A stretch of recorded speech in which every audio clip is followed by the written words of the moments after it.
Good morning, ladies and gentlemen. Thank you so much for honoring our invite to this press conference with Blue Bulls Company CEO Edgar Rathbone. Edgar will read out a statement and then we will open the floor to questions. And thanks, Ed. Morning, everybody. Normally I wouldn't read out a statement, but I think it's important that we get all the facts sort of on the timeline and everything, so we don't miss something. So, ladies and gentlemen, members of the media here and those joining us online, to everyone watching or listening to this across South Africa and the rest of the international community that has shown tremendous interest and support in this case. Good morning. Thank you for honouring this press conference this morning. For those of you who are first-time visitors, welcome to Loftus. It was 22 days ago now that we began to live in a world where our reality was something never thought nor could ever anticipate being our reality. What started as a simple non-appearance for training on Monday, 14 November, quickly became a serious case of a missing player. 4 days later, on the 17th of November, having failed to reach Sbu directly through his known channels and numerous visits to his known address here in Pretoria, we mandated our senior team manager to rope in the police. We encountered a few challenges in this regard because we are not immediate family, but we insisted in continuing our search for Sbu because we are family, and frankly consider all those who form part of the Vodacom Bulls as family. Whilst everyone in this company who had contact with Sbu tried to reach him, whether it be via text or phone calls, without success, we also reached out to our commercial partners to help us broaden the search as we grew in our worry. We know the realities of our beautiful country, and that elevated our concerns for the well-being of Sbu. We are confident that we could locate Sbu without causing public panic, but this did not pan out that way, with the story breaking through the media over the weekend. That meant we needed to fast-track how we deploy the resources we have, but still strategic enough to give us the best chance of finding Sbu. Perhaps our search for Sbu picked up defining momentum when SSG called, offering their tactical support, which offers state-of-the-art intelligence services that led us to, one, verifying the authenticity of some of the tips we were receiving, and two, whilst also helping us identify new possible leads. On Monday, 5 December, we, alongside SSG, travelled to a location we were confident we could find Sbu. Not knowing who or what waited for us, but willing to take the chance if it meant we could find him. Once we reached the town, we stopped at the local police station to solicit their help, but we were unsuccessful in this regard, with the police citing that we are not family and thus we cannot intervene. A decision they took after about 2 hours of hard negotiations. Again, SSG stepped up their support to us as the Vodacom Bulls and gave us cover that we needed to go knocking at doors we thought where Sbu might be. At approximately 1:30, we arrived at the location and began to knock, call and pray that we could at least assist Sbu. Fortuitously, as we were considering moving to another address, his father-in-law pulled up to the gate, assuming that he was coming for a visit, and he confirmed that Sbu was indeed inside the home, having last seen him on Wednesday, 30 November 2022. That spurred us on as we waited with hope that could not be dampened by the rain. At approximately 2 minutes after 2, Sbu stepped out the gate and opened it without hesitation or resistance. We shared brief pleasantries because of the pouring rain, and he invited me inside, where we spent about 40 minutes speaking. Specific contents of our conversation I cannot share. I'm sure we can all understand, but in summary, it was important for me to establish that he was okay, safe and unharmed.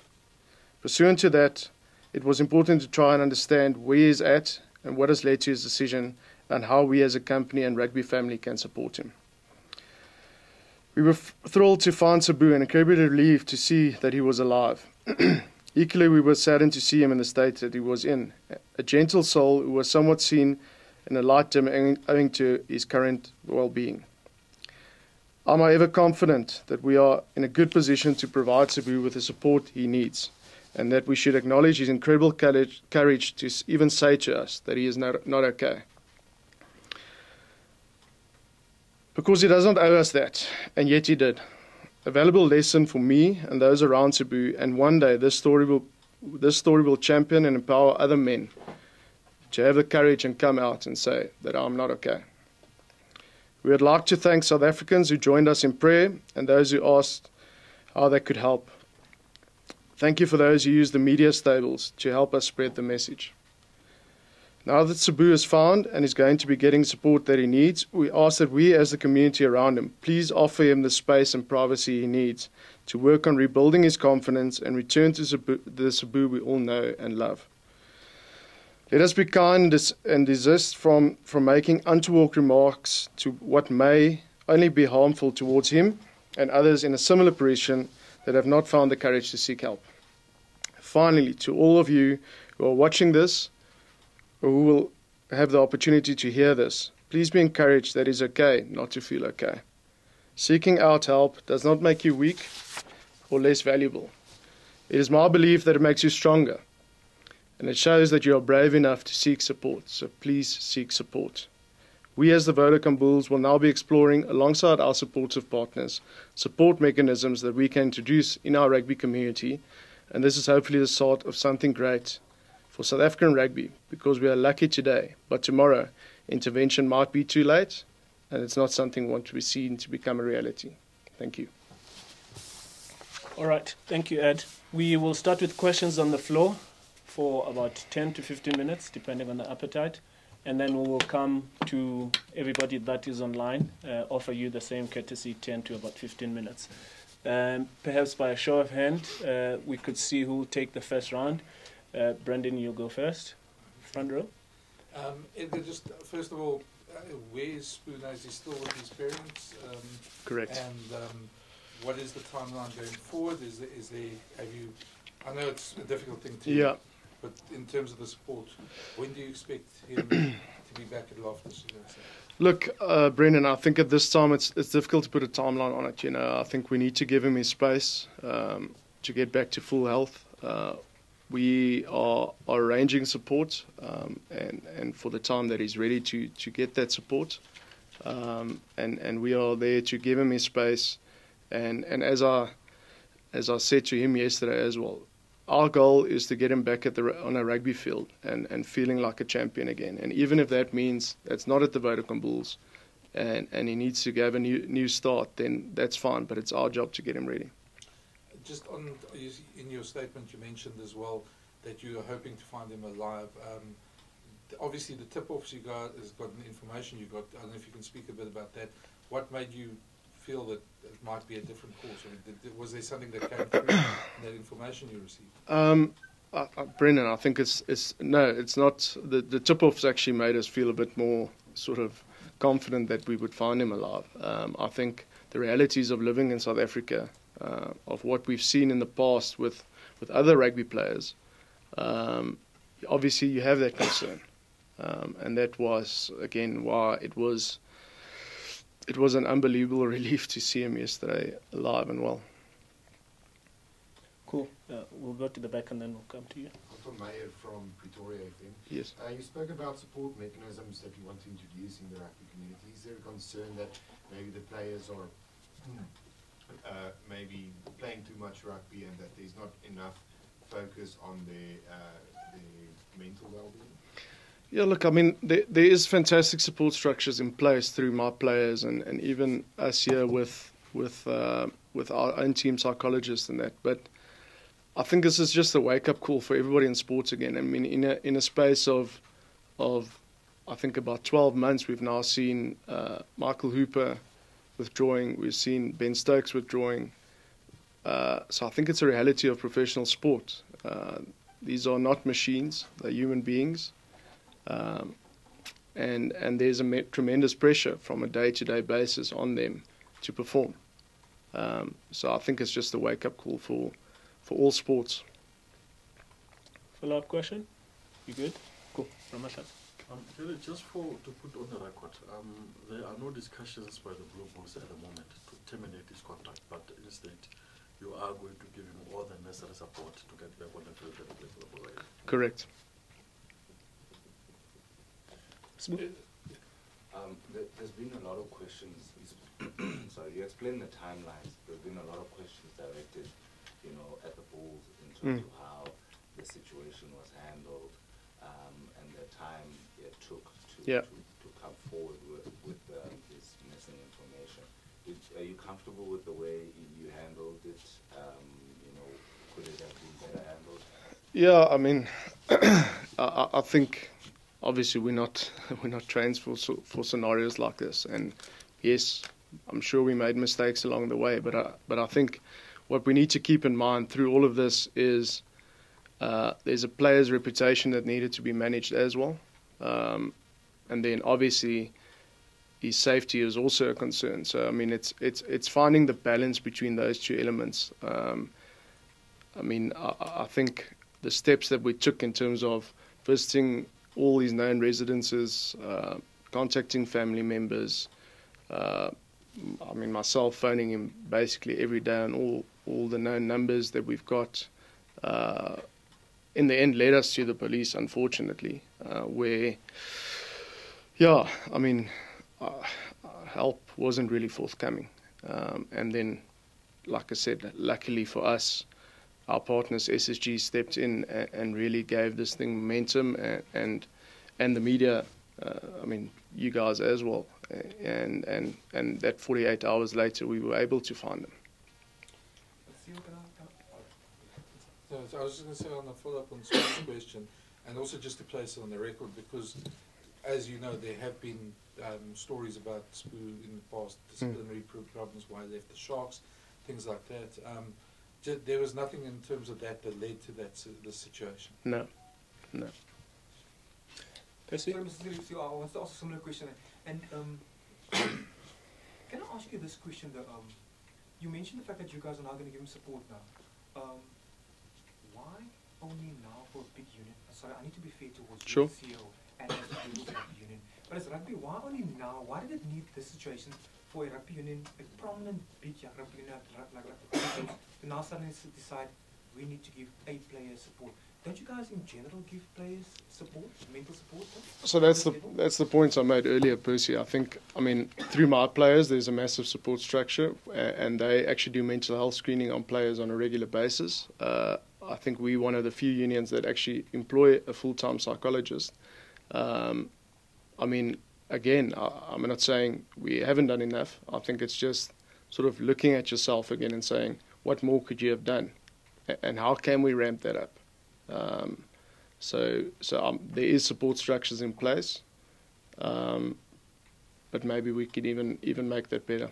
Can I then ask you this as a follow-up question? Is the case of a worker, employer who works here, in this case a player, having to come to the union or to the psychologist, or is the case of where a coach or possibly manager can see, but hang on, we're seeing there's possible signs of problems with this employer of us, we need to step in and help this player? Is it from both sides, or do you guys have a responsibility to look at your clients? Yeah, look, Percy, I think it probably lies on both sides. You know, it's like in any relationship, whether it's with you, with your family, or something. There's always a responsibility from both parties to basically either pick it up or someone to say, listen, I'm struggling with something. Us as men are very good at it to hide stuff away and sort of make as if everything is fine. And I think that's obviously a flaw of us, and that's why I commend Sbu for saying, "Listen, I'm not okay." And just sorry. We'll go Sbu and then we'll come to you, Brendan. Cool, thanks.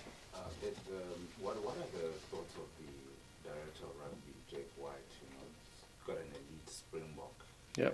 who struggled a bit to make team meetings and stuff like that, and before disappearing off the radar completely. Yeah. I mean, he's still got a team that must perform. I understand that Sbu's well-being is the highest priority. What is his view now that he's been located and found?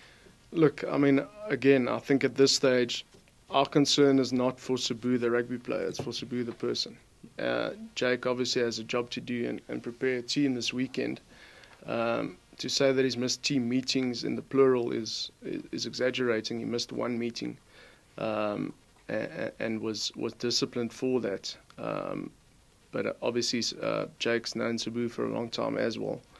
And at this stage, our concern is for Sbu, the person, and not the rugby player. Just on that, I mean, you said obviously Jake's got a team to prepare for this weekend. It's probably one of your biggest games of the year coming up. How's this whole thing affected the rest of the squad, and are there other things you're putting in place if anybody else has been affected in general? I suppose? Yeah, look, I mean, again, if it's one of your teammates, it's like a family member that first disappeared but luckily now found, you know, and concerns for his mental well-being. So obviously, I mean, we're all human beings that has an effect on you, and again, that's why Dr. Aaron Gericke and the team will have to play a big part in the mental preparation and making sure that our team is in a good mental space. Cool. Last one on the floor, then we go online. Okay, cool. Follow up. No, sorry. Go for, okay. Yeah. Just sorry, and I know this is a difficult one for you, but as you say, and I think it's a reality of this country, that you didn't get the support that you needed from the SAPS, and obviously not everyone's as lucky as to have the resources that you guys have in SSG. That obviously is disappointing, but that's a huge problem, I suppose, in a bigger context in this country. Yeah, I mean, and obviously they're following process in the sense that missing persons must be declared missing by family members, and that's possibly a flaw in our system. But it was frustrating, to say the least. But again, it worked out in the end. Cool. We'll come to our colleagues online. Simon, we'll start with you, and then after you, Craig, you can take the floor. Thanks, Simon. Thanks, guys. Good morning. There is a hell of a lot of emotion in this, and I do agree, and I have sympathy for that. But there's also another way that you have to look at this. This is, and you've touched on that, especially as far as the contract is concerned. And that brings me to the question: is there a discussion or a period of discussion or a few steps of discussion regarding his responsibility towards the employer's responsibility that you're going to have with him, akin to something like performance appraisal, like a sort of a discipline type of a discussion with him, to get him acquainted to the fact that there is, besides the emotion, a factual situation and a factual relationship as well with the employer? Yeah, Simon, I mean, you're 100% correct. I mean, he's an employee of the company, and being absent without leave for 3 weeks does have consequences. But again, I think at this stage we're really missing the point if our concern is whether he's going to have a contract at the Bulls or not. We've got a player that's struggling with mental health issues and going through a really rough patch. And that should be our concern: is how do we get him on his feet again, and he can stand up and become the superstar rugby player that we all know he is. Thanks, Simon. Craig? Thanks very much, Edgar.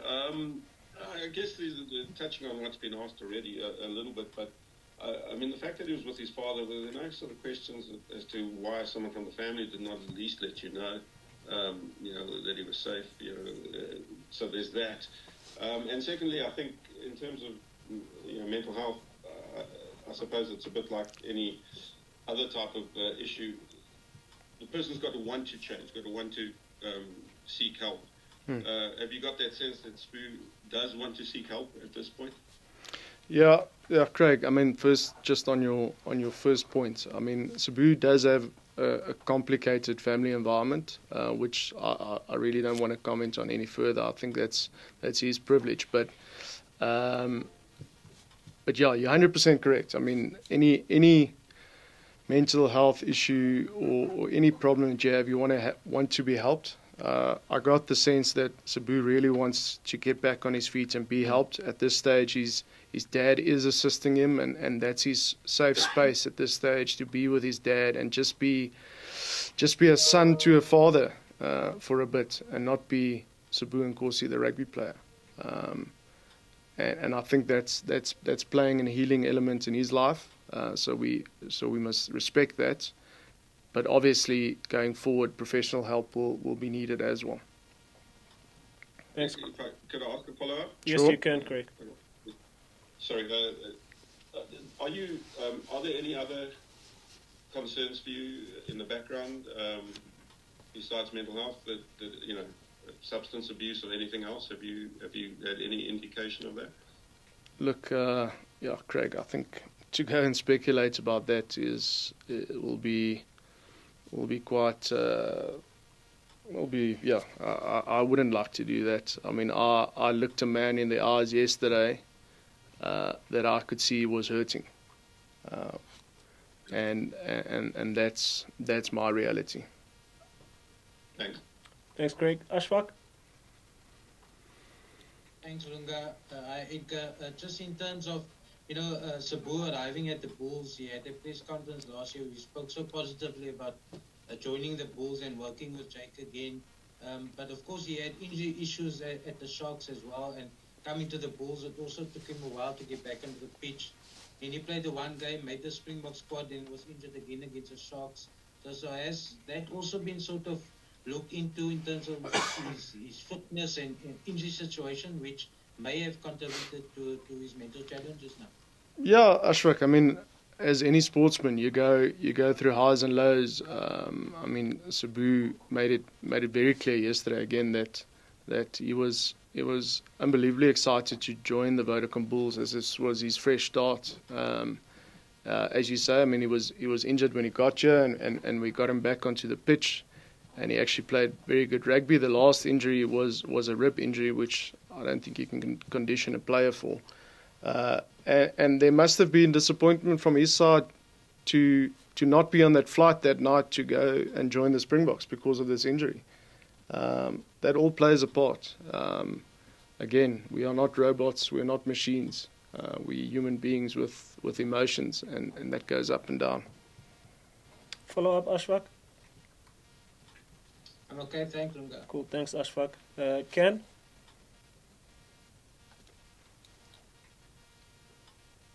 Remember to unmute, Ken. Thanks, Lunga. How's it? Sorry, I'm unmuted. Yeah, we can hear you, Ken. Can you hear me? Loud and clear. Yeah. Cool, yeah, thanks. Hi, Nicole. I can. Was this episode, this unfortunate episode, triggered by just the pressures of rugby and obviously dealing with injuries and disappointment of not going on the Bok tour, things that played a part in this episode? Yeah, you broke up a bit, Ken, there, but I mean, yeah, I get the question was this just an unfortunate episode of sort of cumulative circumstances, and I think that's exactly what we're dealing with. Again, I think we need to understand that, I mean, Sbu probably came onto the scene at a very young age, at 20, left his parents' house at a very young, even a younger age, to pursue a dream of going to JP and being a professional sportsman. That does have its pressure. He's a World Cup winner at the age of 22, 23. Yeah, so I think in the end, it just adds up. Follow-up question, Ken? In the cool, thanks, Ken. Lennox? Hi, Linda. Hi, Edgar.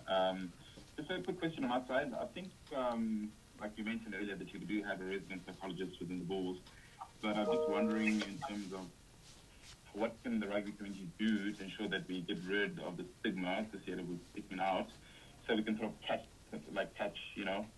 people, give people help earlier before it's too late. Because I think that, like you mentioned, not all franchises have that support, but how can you create a safe environment for our superstars?